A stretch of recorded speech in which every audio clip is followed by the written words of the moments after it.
This past Monday, I did something incredibly stupid. I woke up at 5 a.m. like usual, worked a full day at my regular job, came home and worked on a project all night. And then, because A, I'm evidently clinically insane, and B, I like to treat my body like it's a rental car, when 5 a.m. rolled around again, I just hopped in the shower, got ready, and I went back to work.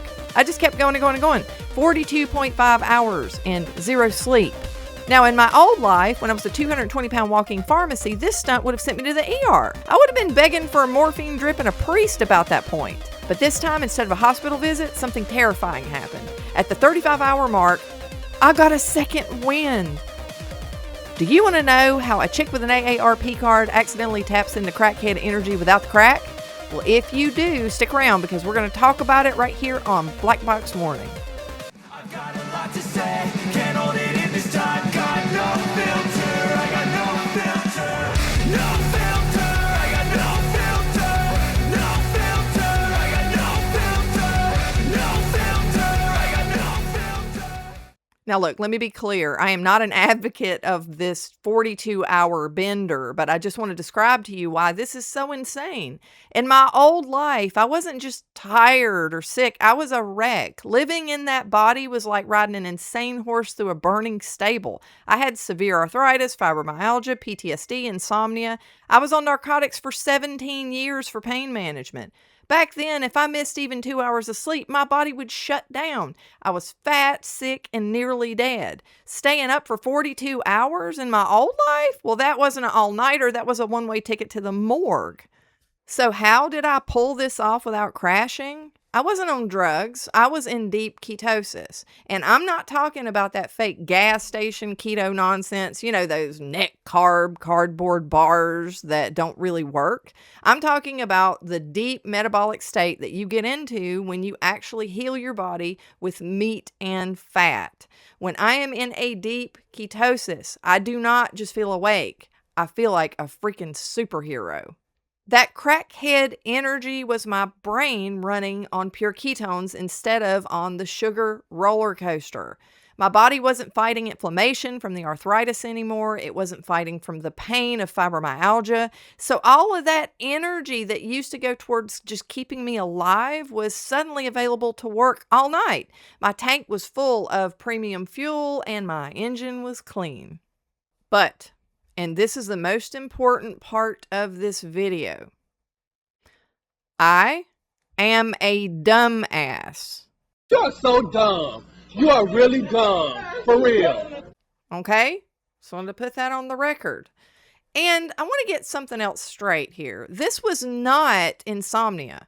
Carnivore cured my insomnia 3 years ago, and it has never come back. I didn't stay up for 42 hours because I couldn't sleep. I stayed up for 42 hours because I chose to. It was a choice. A moronic choice, but a choice nonetheless. Do not do this. This is a black box warning for a reason. Sleep deprivation is toxic. It spikes your cortisol. It fries your nervous system. I got away with it this time because it was a one-off event. But remember my video from a while ago when I was actually going to bed really late over and over and over and over again for months, night after night? My blood pressure ended up spiking and my body pushed back. So treating your body like a rental car is not a strategy, it's stupidity. I dropped the ball here. I'm just nuts. But you should always, always make sure to get the right amount of sleep each night. It's important. So what is the moral of this story? Well, first of all, I am not going to preach to you from the book of Carnivore and make you think that everything's just going to be unicorns and rainbows and all of your weight will go away in a week and your medical conditions will dissolve in a month, because I don't know that. In my case, I can tell you that I got rid of almost all my medical conditions, except for a few, in 3 days. And then the rest followed about a month after. So it was amazing and it was fast. But everybody is different. We're all little snowflakes.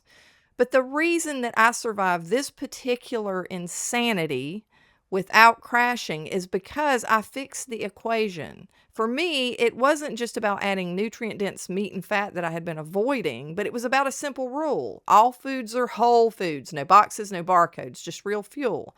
but it was also about what I removed. Eliminating the plant toxins is the only thing that finally killed the inflammation. And if I was still inflamed from eating plants, I couldn't have done this. My engine would have seized up.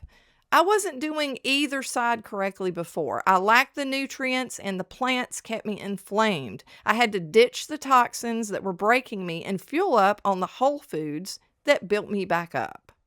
But that's just my experience with this specific rental car. I want to hear from you in the comments. Have you noticed that shifting away from plants changed your inflammation levels? Or are you still testing the waters? So please add a comment and let me know your story. Thank you so much for watching. And if you like this video, if you could hit the like button, I would really appreciate it. It helps the channel out a lot. And make sure to subscribe and hit the notification bell so that you don't miss out on future live streams and videos. As for me, I'm going to bed. See you in the next video. Bye.